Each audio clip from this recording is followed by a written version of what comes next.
반갑습니다. 붓다의 복과 지혜입니다. 오늘도 부처님의 진리와 가르침이 우리 삶 속에서 빛나는 하루가 되시길 바랍니다. 불교가 우리에게 전한 진리 공의 깨달음은 단순한 철학이 아니라 우리가 살아가는 세상 모든 곳에 깊이 스며든 소중한 가르침입니다. 이 진리가 건축, 수학, 그리고 우리의 삶에 어떤 놀라운 변화를 가져왔는지 함께 나누는 시간이 되기를 바랍니다. 부처님의 가르침 속에 담긴 지혜와 조화의 정신이 여러분의 마음과 일상에 평화를 더해주길 기원합니다. 자, 그럼 불교가 유입되면서 우리도 모르는 사이에 건축 기술이 엄청나게 발전하게 된다. 그 여정을 함께 해볼까요? 석가모니 부처님께서 제자들에게 공의 진리를 가르치던 어느 날이었습니다. 부처님은 나무 아래 앉아 작은 모래 언덕을 손가락으로 그리며 말씀하셨습니다. 이 모래 언덕은 우주의 시작과 끝을 상징하느니라. 너희는 보라. 언덕이 비어 보이지만 그 속에는 무수한 가능성이 있느니라. 이 비어있음, 즉 공은 모든 형상의 시작이자 끝이니라. 그때 한 제자가 물었습니다. 세존이시여, 공의 진리가 어찌하여 눈에 보이는 형상을 이룰 수 있습니까? 부처님은 고개를 끄덕이며 근처에 있는 나무가지를 부러뜨리더니 몇 개의 작은 막대를 만들어 정교한 삼각형 구조를 보여주셨습니다. 이 삼각형을 보아라. 세 개의 막대가 서로 기대며 조화를 이루지 않는다면 무너지고 말 것이니라. 하지만 그 비어있는 중심, 즉 공이 있기에 구조가 균형을 이루느니라. 이와 같이 공의 원리는 보이지 않는 곳에서 모든 것을 떠받들며 세상을 구성하는 기초가 되느니라. 시간이 흘러 불교가 여러 나라에 전해졌을 때 사람들은 이 가르침에서 영감을 받아 위대한 건축물들을 세웠습니다. 특히 황룡사 구축목탑을 지은 장인은 부처님의 공의 진리를 깊이 새기며 이렇게 말했습니다. 탑의 높이는 하늘에 닿을지라도 중심에 공이 없다면 그저 쌓아 올린 나무더미에 지나지 않을 것이다. 공이 모든 균형을 유지하고 조화를 이루게 한다. 그리하여 황룡사 구축목탑은 당시 기술의 정수를 보여주는 걸작으로 탄생했습니다. 부처님의 공의 가르침은 단순한 철학적 개념을 넘어 인간의 삶과 기술, 그리고 창조의 영역까지도 아우르며 시대를 초월한 진리로 남게 되었습니다. 석가모니 부처님께서 제자들에게 공의 진리를 설하실 때의 일입니다. 부처님은 손에 작은 물그릇을 들어 보이며 말씀하셨습니다. 이 물그릇은 비어있기에 물을 담을 수 있느니라. 비어있음은 곧 모든 것을 받아들이는 가능성의 문이니 이 공을 이해하지 못하면 세상의 조화도 깨달을 수 없느니라. 그 후로 수세기가 지나 부처님의 이 가르침은 먼 땅 신라에까지 전해졌습니다. 신라의 장인들은 공의 원리를 바탕으로 놀라운 건축물을 만들어냈는데 그 중 하나가 바로 석굴암입니다. 석굴암을 설계한 장인 김대성은 부처님의 공의 가르침을 건축에 적용하고자 했습니다. 그는 인공 석굴을 설계하며 완벽한 대칭과 균형을 이루기 위해 기하학의 원리를 깊이 탐구했습니다. 김대성은 동료 장인들에게 이렇게 말했다고 전해집니다. 우리가 세우는 이 석굴은 단순한 돌의 집합이 아니니라. 공의 진리가 담긴 곳이 되어야 하느니라. 돌 사이에 못 하나 쓰지 않는 것은 우리가 자연의 원리를 존중하며 공의 완전성을 표현하고자 합니다. 그들은 화강암의 특성을 면밀히 분석하고 돔 구조를 통해 돌들이 서로 기대며 하중을 분산하도록 설계했습니다. 이는 단순한 기술 이상의 것이었습니다. 석굴암의 중심에는 거대한 본존불이 자리 잡고 있는데, 이 본존불은 우주의 중심이자 공의 본질을 상징합니다. 석굴암이 완성되던 날, 김대성은 제자들에게 말했습니다. 이 석굴은 부처님의 가르침, 즉 공의 진리가 돌과 공간 속에 구현된 모습이니라. 보라, 우리가 눈에 보이는 돌을 쌓아 올렸으나 그 중심은 비어 있다. 이 비어 있음이야말로 모든 조화를 가능케 한 힘이다. 석굴암은 이후 사찰 건축뿐 아니라 대궐이나 민가의 건축에도 큰 영향을 미쳤습니다. 사찰에서 사용된 못을 쓰지 않는 결구 방식과 돔 구조의 기술은 다른 건축물에도 적용되어 건축 기술의 혁신적 발전을 이루는 계기가 되었습니다. 부처님의 공의 가르침은 건축의 형태를 넘어 삶의 방식에까지 스며들었습니다. 비움으로써 채운다는 진리는 석굴암뿐 아니라 황룡사 구축목탑이나 팔상전 같은 위대한 건축물들에도 살아 숨쉬고 있습니다. 이 모든 건축물은 부처님의 깊은 지혜가 인간의 손을 통해 구현된 증거로 남아 오늘날까지 우리에게 영감을 주고 있습니다. 비어있음이 곧 채움의 시작이니 공 속에서 모든 조화가 이루어진다. 돌과 돌 사이에 비어있는 공간이 없다면 세상에 어떤 탑도 설 수 없느니라. 모든 형상은 공에서 비롯되며 공 속에서 완성되느니라. 겉으로 보이는 높음이 아니라 안에 담긴 비움이 위대한 건축을 가능케 한다. 기둥은 무게를 견디고 공은 조화를 유지하느니라. 텅 빈 공간이라 할지라도 그 속엔 무한한 가능성이 담겨 있다. 법당의 돔도 탑의 첨탑도 모두 공의 원리 위에 서 있다. 공의 진리를 이해하는 자는 하늘 높이 솟은 탑처럼 흔들리지 않으리라.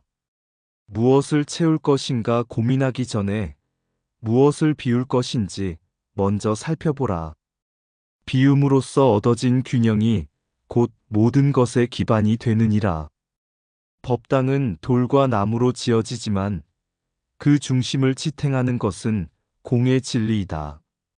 공은 아무것도 아닌 것이 아니라 모든 것을 연결하는 다리이다. 비어있는 마음으로 세상을 바라볼 때 모든 조화가 그 속에 있음을 보리라.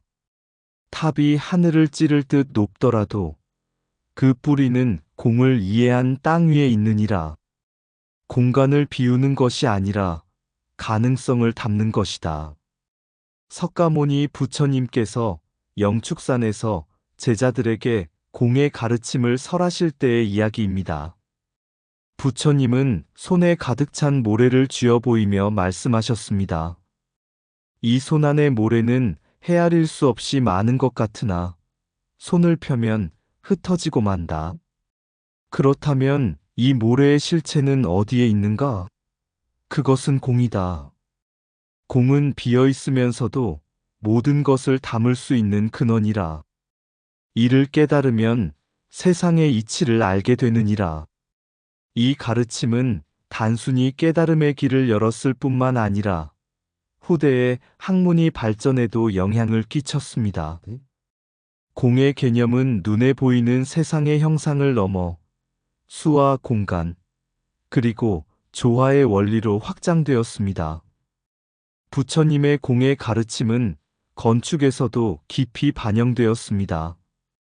신라 시대의 장인들이 석굴암을 설계할 때 돔 구조의 대칭과 균형을 유지하기 위해 기하학의 원리를 사용했습니다. 장인들은 부처님의 말씀을 떠올리며 이렇게 말하곤 했습니다.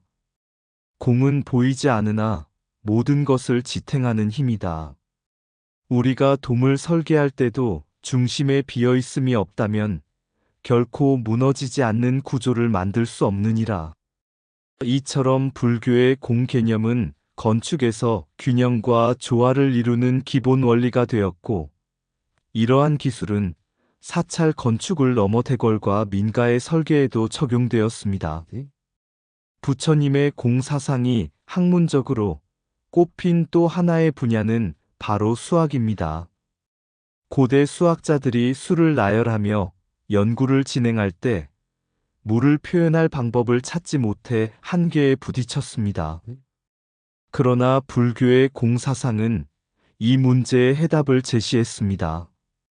공은 단순히 없음이 아니라 가능성을 담은 빈 그릇이라는 부처님의 가르침은 수학에서 영의 발견으로 이어졌습니다.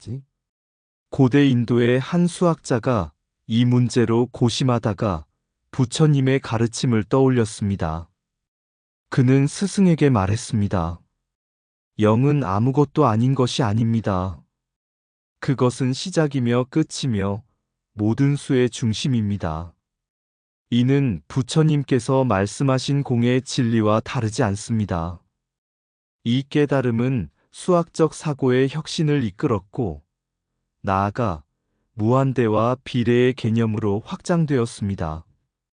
부처님의 공사상은 수학과 과학의 발전에 중요한 기틀을 제공한 것입니다. 부처님께서 설하신 공은 단순히 철학적 깨달음의 영역에 머무르지 않았습니다. 공은 인간의 사고방식을 확장하고 자연의 이치를 이해하며 새로운 학문의 길을 여는 열쇠가 되었습니다. 부처님의 공사상이 없다면 기하학도, 수학도 오늘날 우리가 알고 있는 형태로 발전하지 못했을 것입니다. 공은 눈에 보이지 않지만 세상을 지탱하는 진리의 뿌리입니다. 그리고 그 뿌리는 오늘날에도 수학, 과학, 그리고 인간의 사고를 풍요롭게 하고 있습니다. 부처님께서 영축산에서 제자들에게 하신 마지막 말씀이 떠오릅니다. 공은 비어 있으나 그 속에 우주의 모든 비밀이 담겨 있다. 이를 깨닫는 자는 세상의 조화와 질서를 깨우치리라. 비어 있음은 허무가 아니라 모든 가능성의 시작이다. 공은 모든 것을 비우고도 모든 것을 담을 수 있는 우주의 그릇이다. 무에서 유를 창조하는 길은 공의 이치를 깨닫는 데 있다. 수학의 시작도 끝도 공에 있다. 공은 모든 수의 근본이다. 비어있음 속에서 균형을 찾을 때 무너짐 없는 조화가 이루어진다.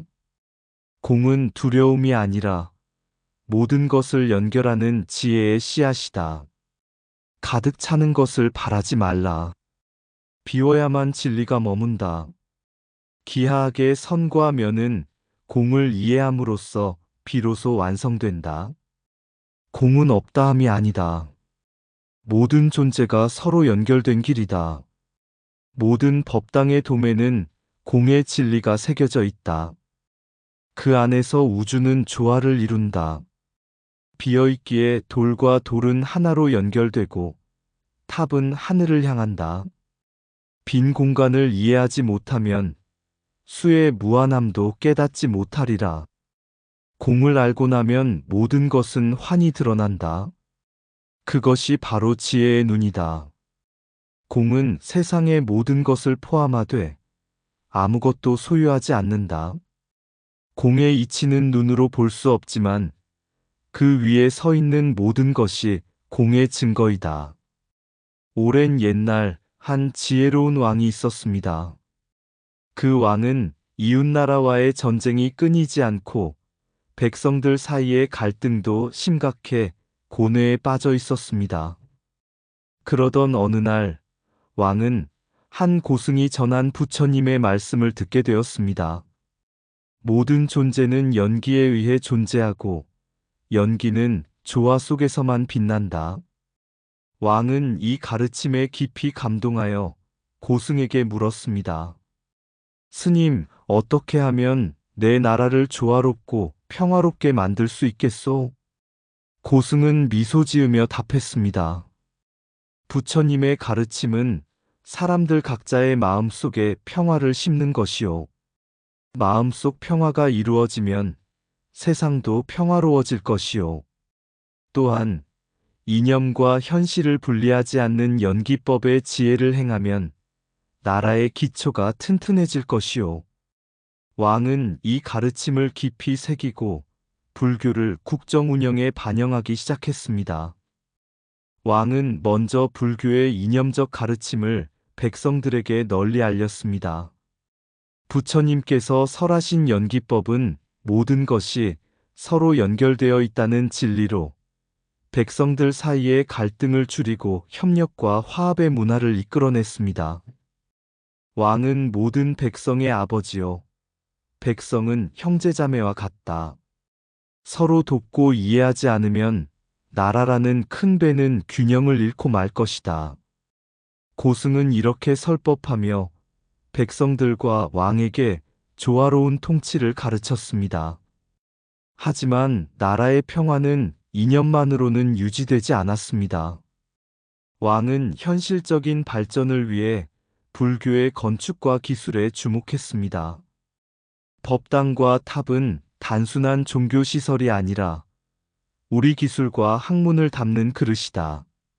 석공과 목수들은 사찰을 짓기 위해 새로운 기술을 배우고 수학과 기하학을 연구했습니다. 황룡사 구축목탑이 완공되었을 때 그 웅장한 모습은 이웃나라의 사신들에게도 깊은 인상을 주었습니다. 이 사찰은 단순한 종교시설이 아니라 국가의 위상을 상징하며 왕국의 문화적 자산으로 자리 잡았습니다. 왕은 불교의 이념과 현실적 기술을 결합하여 국가 발전을 도모했습니다. 부처님의 가르침은 백성들에게 윤리적 삶을 가르치고 도둑질과 갈등을 줄였습니다. 사찰 건축과 탑 조성 과정에서 국가의 기술력이 크게 발전했습니다. 불교 유물을 중심으로 이웃 국가들과 교류하며 문화와 경제를 번영시켰습니다. 왕은 고백했습니다. 부처님의 가르침은 나에게 단순한 평화가 아니라 백성을 풍요롭게 하고 나라를 강하게 하는 방법을 알려주었다. 불교는 내 나라의 뿌리와 열매가 되었소. 그 후로도 왕국은 번영을 이어갔습니다. 사찰의 종소리가 울려 퍼지면 백성들의 마음은 편안해졌고 기술은 계속 발전했습니다. 왕은 항상 이렇게 말하곤 했습니다. 부처님께서 내게 가르쳐 주신 연기의 진리는 사람들의 마음속 평화와 국가의 번영을 동시에 가져다 주는 가장 위대한 선물이요. 이처럼 불교는 단순한 종교가 아니라 나라와 백성을 하나로 묶는 다리가 되었고 이념과 현실의 조화를 통해 영원한 발전을 이루게 했습니다. 조화는 국가의 기초이며 연기의 진리는 모든 존재를 하나로 묶는다. 부처님의 가르침은 개인의 마음에 평화를 심고 국가의 기틀을 다진다. 이념과 현실이 만나는 곳에서 진정한 번영이 시작된다. 탑을 쌓는 것은 돌을 쌓는 일이 아니라 사람의 마음을 쌓는 일이다. 법당을 세우는 손길이 기하학의 선을 따라갈 때 그곳에 진리가 머문다. 백성의 화합은 연기의 가르침에서 나오고 기술의 발전은 공의 깨달음에서 비롯된다. 평화로운 나라의 시작은 부처님의 연기법을 이해하는 데 있다. 불교는 마음의 울타리를 넘어 기술과 문화를 꽃피운다. 탑의 높이는 기하학의 정밀함에 의존하지만 그 탑의 의미는 부처님의 자비에 있다. 지혜로운 통치는 연기법을 따르고 평화로운 나라는 자비심을 따른다. 기술은 손에서 나오지만 기술을 움직이는 힘은 부처님의 가르침에서 나온다. 공의 깨달음은 수학의 뿌리가 되고 연기의 이해는 국가의 뿌리가 된다. 부처님의 진리는 돌을 움직여 탑을 세우고 마음을 움직여 세상을 평화롭게 한다. 사찰의 건축은 신앙의 표현이자 학문의 집합체이다.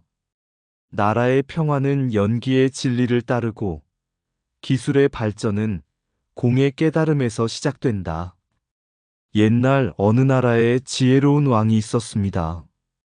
그는 자신의 백성들에게 평화를 가져다 줄 방법을 고민하며 밤을 지새웠습니다.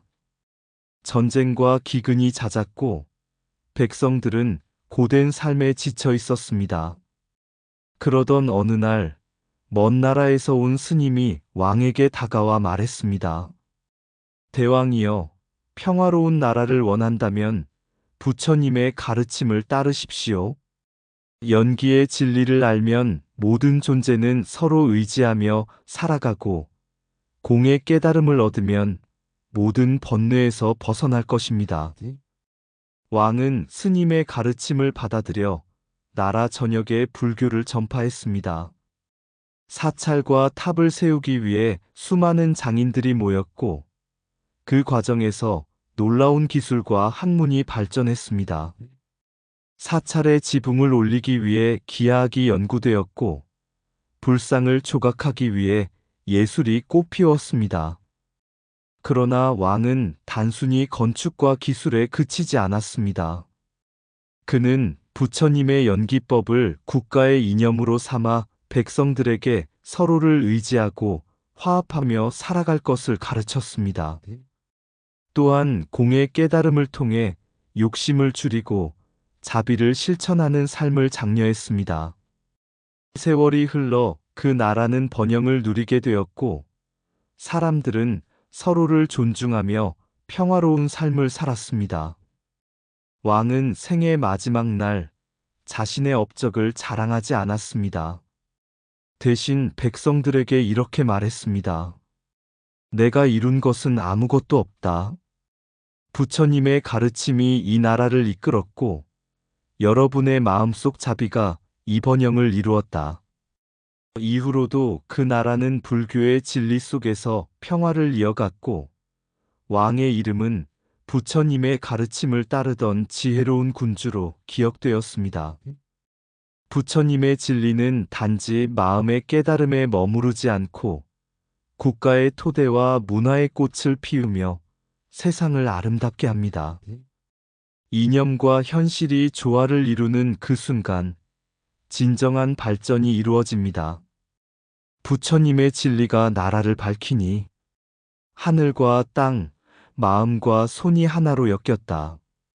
연기의 가르침 속에 숨은 조화, 모든 것이 의지하며 모든 것이 함께한다.